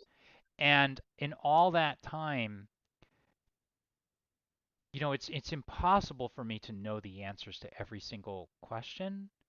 And I feel like for me, and you may have your approach, Eric, but for me, a little bit of fun humility going into a game or going into a class goes a very long way. And having 80% or 90% of my stuff together and being able to present it in a way that, conveys ideas to my students or my players that gives them a fair chance and shows them that I've done some sort of preparation often goes a long way. And I guess this is a very long way of saying, I think you've probably heard me say things before like, I don't know how that works. Let's just do it this way. Mm. Or, and that's to fall back on the basic Cypher role, which is I set a difficulty for it, and then, we multiply that by 3.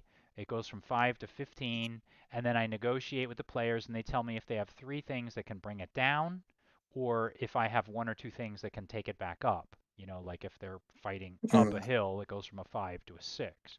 Um, so that's one way. The other way of kind of doing it is really simply saying, who knows how to do this? Like, for those Mm. of you that watch the show or watch any of my stuff, my actual plays, I have of some really good players, who often, Yeah, you've done that. Sometimes you'll say like, "Oh, hey Jared, yes, it was how so, should the hit points of course, be gone?" Yeah. you mentioned Jared because Jared was the person that he typically knows, Yeah. very, very quickly what's going on. Um, Yeah, and actually Magnum Pi is once again Thomas Magnum.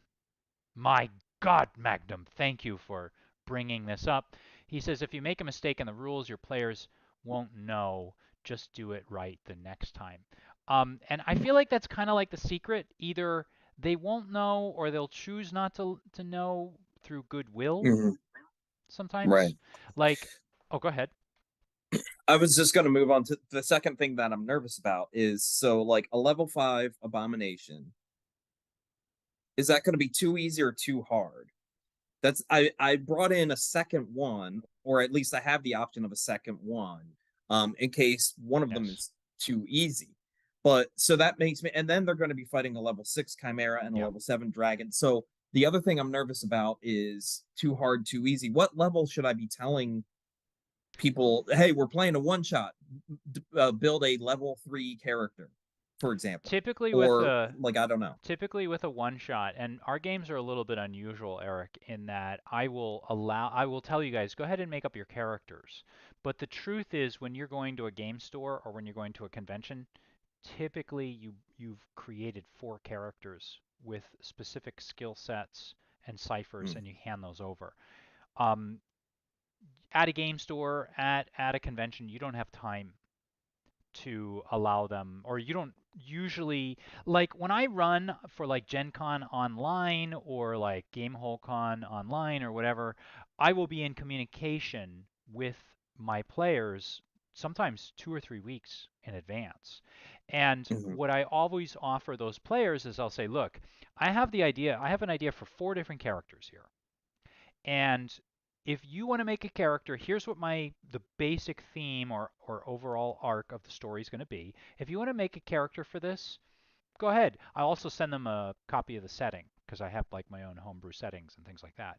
And I'll allow them to do it, but I always give them an easy out of giving them a character themselves. So my characters are designed, these pre-generated characters are designed to fit well with the monsters or creatures um, or the conflicts that the players are going to encounter. And the last thing I kind of want to say about that um, is you did something very smart with your design of it, and that is part of knowing, for me anyway, part of knowing what levels are correct for like the adversaries versus the antagonist versus the protagonist. Part of that is just like really knowing, okay, well, how many how many levels can we ease the task, or how difficult can I make it? Partly it's that, but it's also just partly, to be honest with me, it's been experimentation in playing the game over many, many years. I'm still mhm. not sure.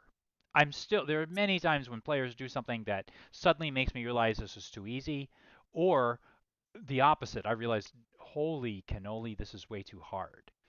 And I think part of that comes with experience, and part of that comes with like just building characters and building monsters over time.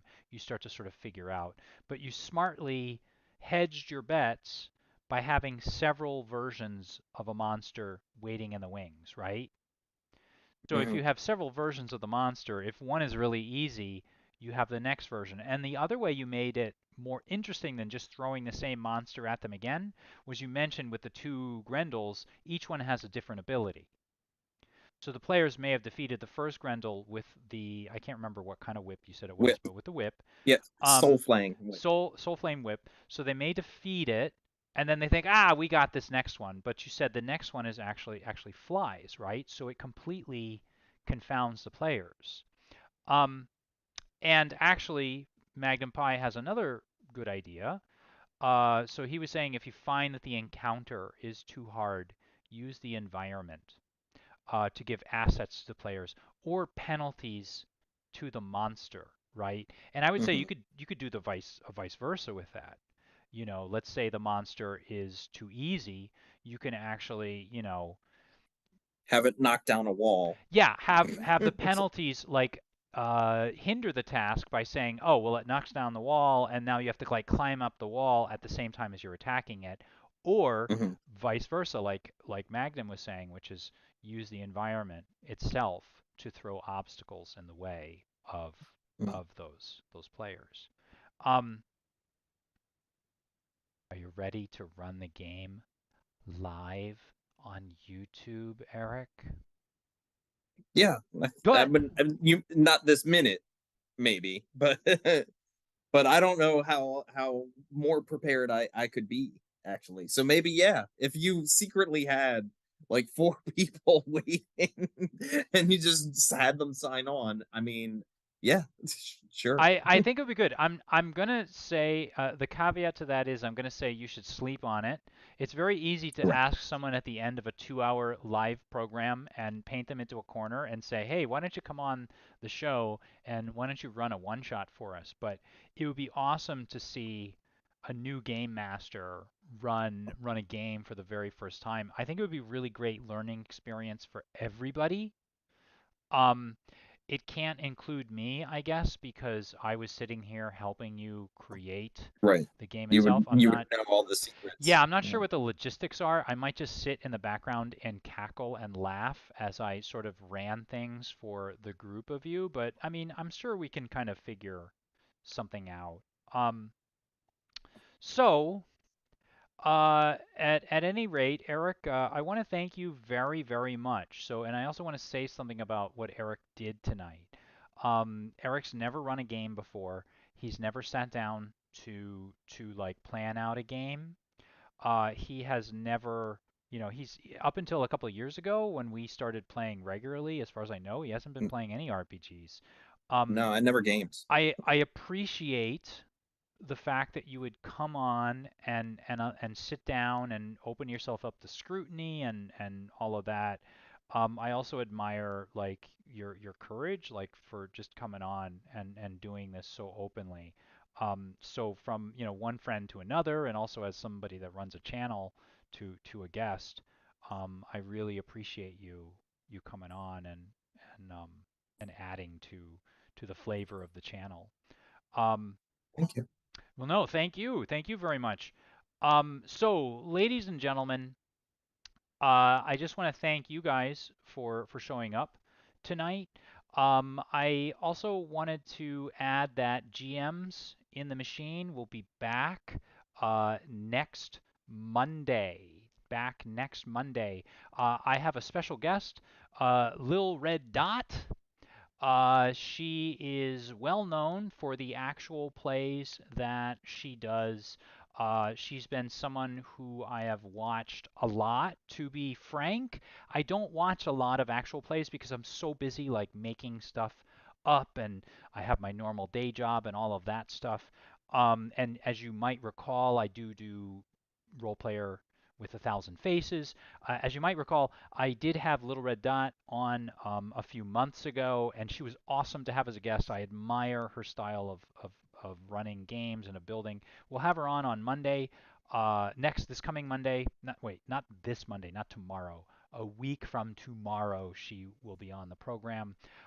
Please do think about subscribing, sharing this if you think you learned something. Um, Thank you all very much.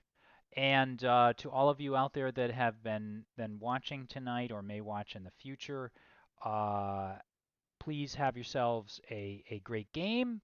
And please do stay safe. We'll see you on the channel in another week or so. Good night, everybody.